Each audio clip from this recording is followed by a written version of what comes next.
Welcome to this explainer. Let's just dive right in, shall we? Picture this. It's early morning in a bustling corporate finance department at a massive firm, maybe somewhere like Infosys. A group of junior analysts are huddled around their desks, totally stressing out about their upcoming CFA Level 1 exam.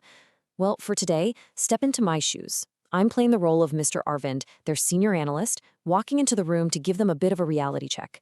We're going to break down financial statement analysis, specifically the dreaded topic of ratios, but we're going to do it the way real analysts do it on the trading floor.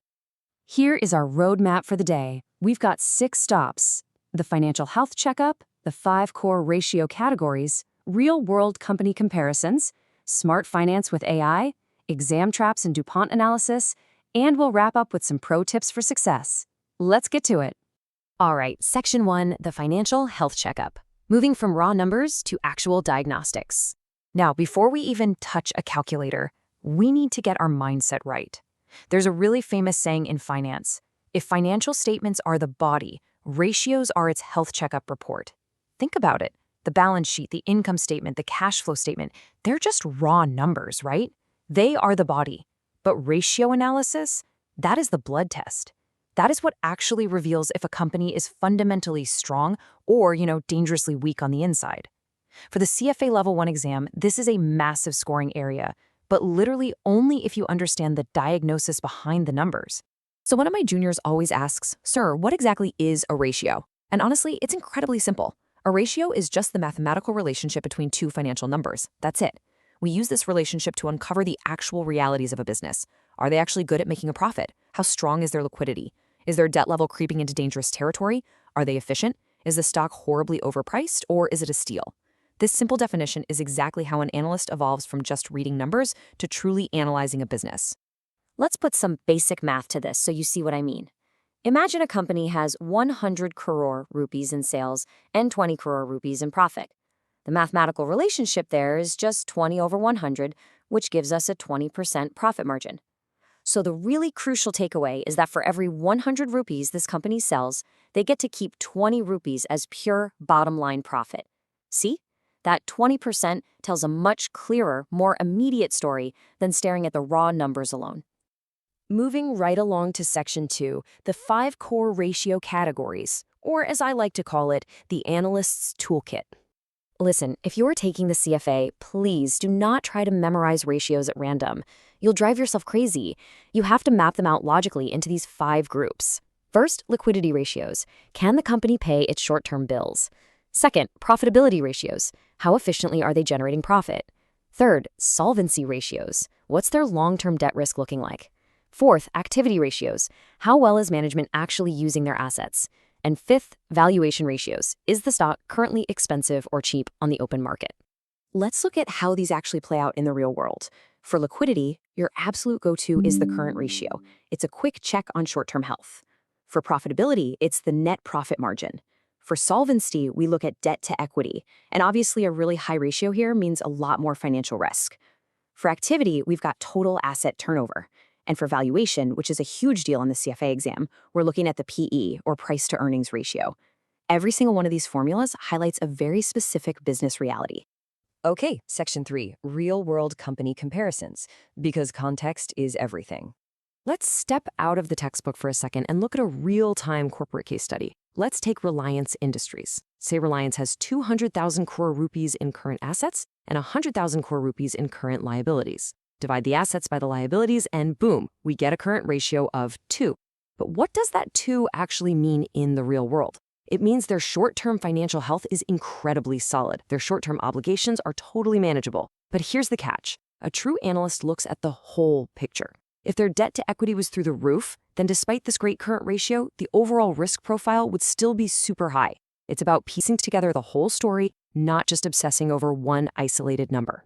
And that brings me to the golden rule of ratio analysis. A ratio all by itself? Pretty much useless unless you have context. Ratios are relative. If you want to compare margins, you have to do an apples-to-apples comparison. So comparing Infosys to Tata Consultancy Services, that works perfectly. They're both IT companies in the exact same environment. But comparing Infosys to Tata Steel, that's apples to oranges. It's completely fundamentally flawed. An IT service company and a heavy manufacturing company have entirely different capital requirements, entirely different margins.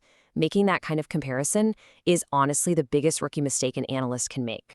So, to avoid looking like a rookie, you use these 3 vital comparison methods. 1, trend analysis. You compare the company against its own past years to see, hey, are things getting better or worse? 2, peer analysis. You compare the company directly against its absolute closest competitors. And 3, benchmark analysis. That's where you compare the company against the overall industry average. This is exactly how you give your numbers actual meaning. Next up, Section 4, Smart Finance with AI, upgrading the analyst. Now, right about now, a junior analyst usually asks, wait, isn't calculating and comparing all these numbers manually across competitors and past years just incredibly tedious? Well, yeah, it used to be, but that is where Smart Finance steps in.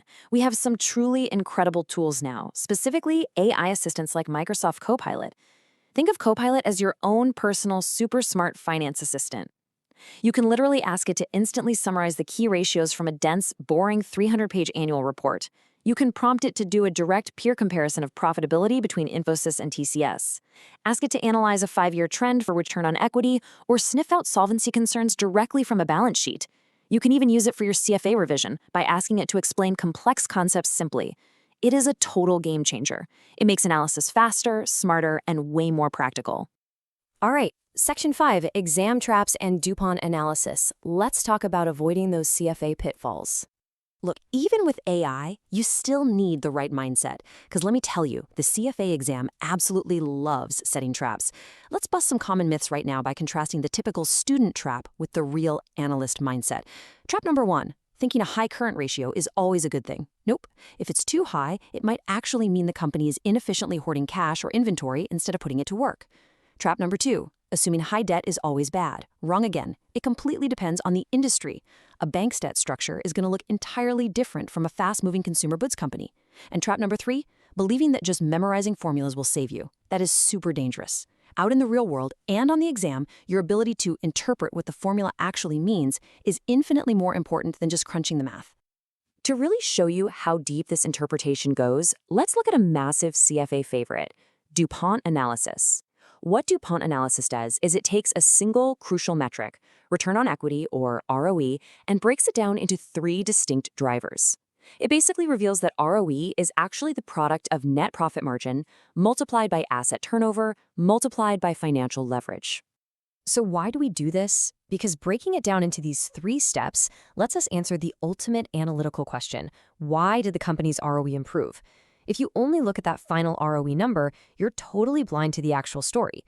But with DuPont analysis, you see exactly how the return was generated. Did the company actually get better at generating profit? Were they suddenly more efficient with their assets? Or did they just artificially inflate their return by taking on a totally dangerous amount of debt? That right there, that is the level of insight you need to pass this exam. And finally, Section 6, Pro Tips for Success. Let's master this mindset. Consider this your cheat sheet, my core takeaways for anyone tackling the CFA or just stepping into a finance career. First, do not just memorize formulas, understand the business story they're trying to tell you. Second, always study ratios in those 5 logical categories so you actually know what part of the business you're diagnosing. Third, get your hands dirty. Go read real annual reports from companies like Reliance or HDFC Bank. Fourth, practice your comparison and interpretation skills constantly. And fifth, leverage AI tools like Microsoft Copilot. Remember, AI isn't going to replace analysts anytime soon, but it is absolutely going to upgrade the analysts who know how to use it. I want to leave you with this final, powerful thought. Numbers tell facts, but ratios tell stories. A truly great financial analyst is someone who can read the raw numbers and understand the real human story hiding right behind them. If your grasp of ratios is strong, your financial statement analysis will be strong. And that is the absolute foundation of a stellar finance career. So think about it. What story are the numbers telling you today? Thanks for joining me on this explainer. Keep analyzing, and I'll catch you next time.